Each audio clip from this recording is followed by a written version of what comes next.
Another point that we make is the wisdom for parents of, as much as possible, being a non-anxious presence for your kid. And I didn't make up this term. A guy named Edwin Friedman made the term up. But Friedman had this idea that we live in a chronically anxious and reactive society, and there's just not enough people in families or schools or businesses or other organizations who can serve as a non-anxious or non-fearful presence. And I thought about this in relation to the child rearing, and I thought, well, if you got a crying baby, is it easier to soothe the baby if you're calm inside or if you're really upset? Well, it's kind of obvious.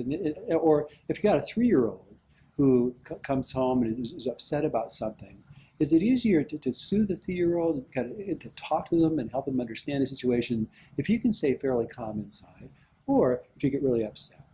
Or if you got a 16-year-old who brings home a low grade on a test, if you go off on them and criticize them, punish them, is that going to be more productive in terms of helping the kid understand himself, grow, than if you can stay relatively calm and non-reactive and empathic? And so from my angle, I think it's not that kids require perfect parents. It's not that we have to be calm at all times.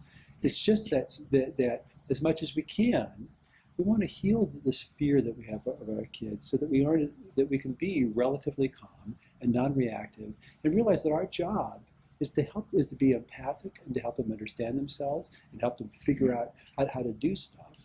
And we can do that best if we're a relatively non-anxious presence.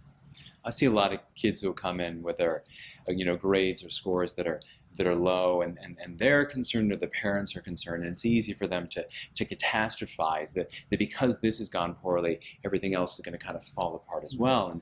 And so a common experience with someone who come in with test scores and sort of nervously lay them out before me and sort of ask, are we doomed here? And my sort of practice is simply to look at them and say, well, I think we probably need a few more of these, and looks like maybe a couple silly mistakes over there, but I think we can make progress on this. And partly it lays out a plan of we can get there, but most fundamentally, I think it's just, we're not sort of doomed. And to your point about if an adolescent comes home with a teen comes home with grades, and you're concerned, I'm concerned, oh my gosh, I can't believe. Well, to the kid, it feels like just more criticism, where what mom or dad is often trying to do is to say, well, what happened? But I so often see that question, well, what happened, right? And it really it feels more like an accusation with a question mark at the end, right? You screwed up, n'est-ce pas? Right? We're trying to help them to kind of talk through, well, gosh, what happened here? And so sort of building on your point, I think, is the idea that we want home to be sort of a safe base. And we know that so often kids feel pressure, even more so from the outside world, from what their classmates are doing, what they think are internalizing from their teachers. And so research shows with all sorts of animals, but also with humans, that if home can be safe, then we can go out and kind of have these daring adventures in real life and kind of stretch ourselves, and sometimes get beat up a little bit and fall short and skin our knees.